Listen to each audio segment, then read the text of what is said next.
পশ্চিম ত্রিপুরা জেলা পরিষদের পক্ষ থেকে পশ্চিম ত্রিপুরা জেলা শাসকের কনফারেন্স হলে জেলা পঞ্চায়েত উন্নয়ন পরিকল্পনা বা পিডিপি বিষয়ক এক সভার আয়োজন করা হয়। অংশগ্রহণমূলক পরিকল্পনা প্রণয়ন, স্বচ্ছ প্রশাসনিক ব্যবস্থা গড়ে তোলা এবং টেকসই গ্রামীণ উন্নয়নের লক্ষ্যে এই সভার আয়োজন করা হয়। সভায় পঞ্চায়েত এলাকার বিভিন্ন উন্নয়নমূলক প্রকল্পের পরিকল্পনা, বাস্তবায়ন এবং জনসাধারণের সক্রিয় অংশগ্রহণ নিশ্চিত করার ওপর গুরুত্ব আরোপ করা হয়। বক্তারা বলেন, গ্রামীণ এলাকার প্রকৃত চাহিদা ও সমস্যাকে সামনে রেখে উন্নয়ন পরিকল্পনা গ্রহণ করলে উন্নয়নের সুফল সাধারণ মানুষের কাছে আরও কার্যকরভাবে পৌঁছে দেওয়া সম্ভব হবে। এদিন পঞ্চায়েত উন্নয়ন পরিকল্পনার বিভিন্ন দিক নিয়ে বিস্তারিত আলোচনা হয়। পাশাপাশি উন্নয়নমূলক কর্মকাণ্ডে স্বচ্ছতা, জবাবদিহিতা এবং জনগণের মতামতকে প্রাধান্য দেওয়ার বিষয়েও গুরুত্ব দেওয়া হয়। আজকে আপনারা জানেন আমাদের যে ডিস্ট্রিক্ট লেভেল সেখানে ডিস্ট্রিক্ট সভা আমাদের অনুষ্ঠিত হতে যাচ্ছে।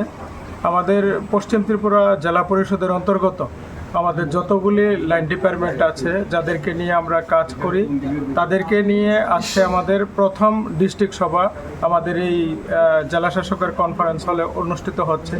তো সেখানে আমরা মূলত আমাদের যেই 26-27 অর্থ বছরে আমরা কি কাজ করব, কোন খাতে কত টাকা আমরা সেখানে পাবো, একটা আনুমানিক একটা আইডিয়া নিয়ে আমরা সেখানে প্ল্যান তৈরি করব এই বছরের জন্য, সারা বছরের জন্য।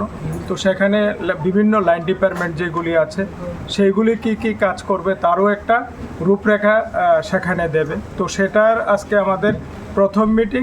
আরেকটা মিটিং আমাদের হবে দ্বিতীয় সভাতে, সমস্ত কিছু সেখানে চূড়ান্ত হবে। তো আজকে বিভিন্ন জায়গা, বিভিন্ন ডিপার্টমেন্টের যারা আছে সেখানে তারা